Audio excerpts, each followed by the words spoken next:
Hey guys, how you doing? My name's Ugo, your name's Bless. Now today, what I want to talk to you about is why you should start thinking about retirement now.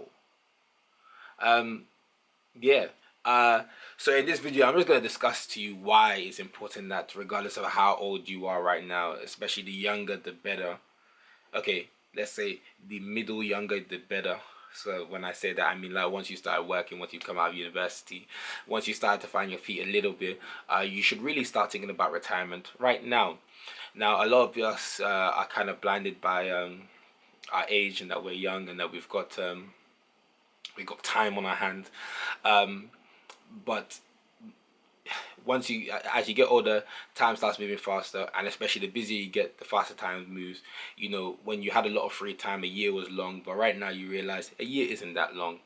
um, the greatest asset that you have in terms of planning for retirement is time, and the more time you use in order for you to prepare for retirement is going to increase that. Now, over your lifetime, you are going to, most of us are going to make over 1 million over our lifetime gross, not necessarily net. Over the couple of years, you make 25K for 40 years. That's a mil. Now, how much do you think you actually need to retire on? Now, let's say the retirement age in the UK, what is around, depending on where you are, 60 to 65, 67. Some people can retire early, but let's say for argument's sake, it's about 60, 65.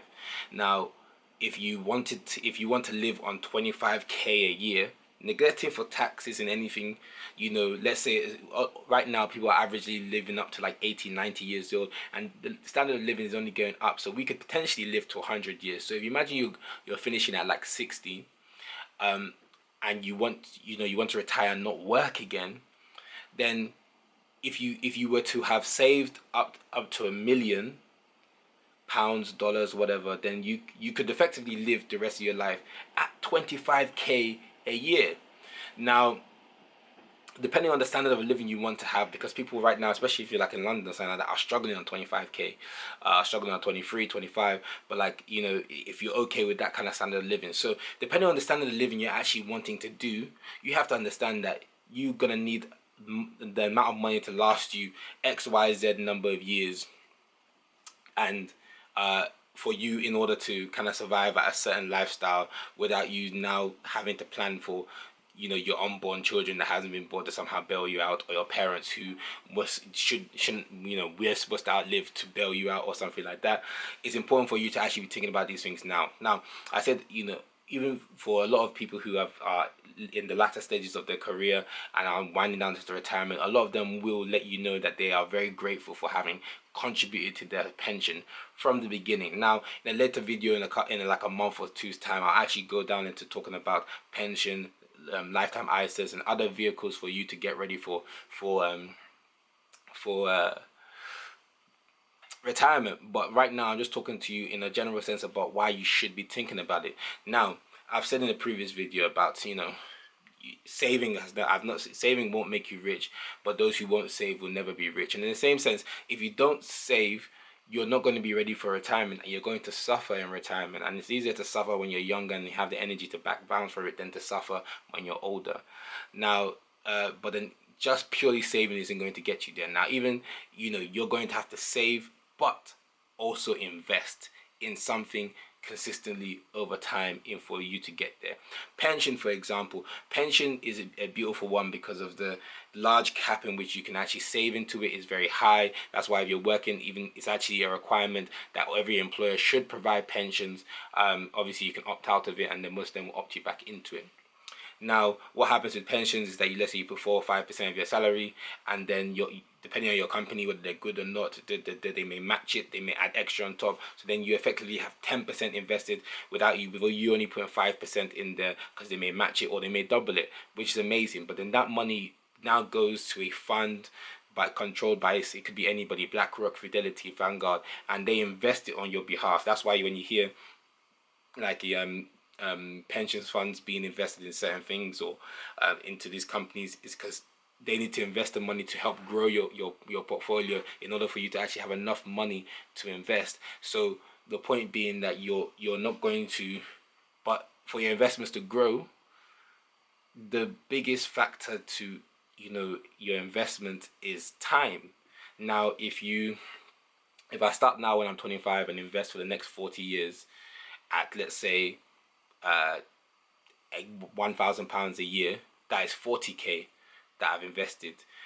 Now, even if in 20 years at 45, you try to catch up with me and you're doing £2,000 a year, and then we both get to 65, my 40,000 has grown to at least 1.5, if not double, the money you have done, even though you invested double at the same amount of time, because it would in the less amount of time, because time is the biggest multiplier here. It's actually not the amount you put. So even if you put less, like £200, £500, you could even be making more in on your returns on investments or having planned for retirement. So my point being in this is that, you know, look towards how you want to retire, because that will also help you strategize about how you're planning now in terms of using your money, because it's better to do things short term but long term.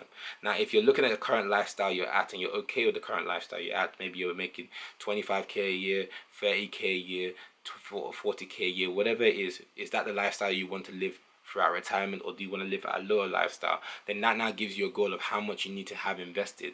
Now, there's something called the FIRE movement, which I will cover in another video, where it talks about, you know, how much you have to have invested so that you never run out of money, as opposed to making the money last 40 years, which, and you know, basically it's about, if your portfolio is going to gain you 3% a year, then that 3% should be equal to how much you need to live in a year without, you know, without the money running out, so that your interest keeps on building on it in and of itself. That's essentially what it is. So that's why people will say the 3% withdrawal rate, or 4% withdrawal rate, or 5% withdrawal rate. But whatever the withdrawal rate has to be, needs to match the standard of living you're trying to have. So it's important that as you're a young person or you're an older person, there's ways for you to kind of catch up, but understanding that, you know, planning for tomorrow as opposed to just for today's satisfaction is very important. Because what you don't want to do is enjoy, you know, it's almost like a rapper who had a one hit wonder and is bankrupt. You enjoyed the high life while you were here and your music was bopping, but then when everyone forgot your music and moved on to the new flavor of the month, you're now stressed and you're now doing commercials.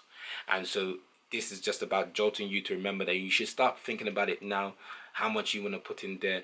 You know, there's nothing guaranteed. You know, knock wood, we all want to be here as long as possible, but you know, if we're looking at a family member to somehow being able to help us, there's no guarantees that anybody that we care about will still be here when the time comes, with our parents, with our loved ones, with our children, and any of those things. So it's important that while you have the ability to contribute to that, or have the ability to make that life easier, not just for yourself but for your family, because if you don't plan for retirement now, you will become a slight burden on your family members, and even if they will take it up to you, you might as well help make their load easier now whilst you have the chance. So thinking about retirement now is actually not, oh my days, leave it alone to the next future, blah blah blah. It's something important that you should be thinking about now, because it will hit you fast. You know, most people, their birthdays for some people is a bittersweet day. They're very happy that it's a new day, new year added to their life, but then sometimes they're also getting reminded that they're older and they're getting closer and they're getting older, and then things coming at them fast. And it's better now, especially if you don't have kids and stuff like that, for you to start planning it now, because if you don't put that into your structure now, it only gets harder. So this video has been why you should start be thinking about retirement now. And yeah, so hit the like button, subscribe, comment if this helped you out in some sense. Let me know what aspects of retirement that you're actually fearing, or anything, or if you want me to go more in depth into something. I've mentioned some things I'm going to do a video of in the future, but until that time, take care, and don't forget to take care of yourself, your health, and your wealth, you know. So hope you guys are smiling. Have a nice day.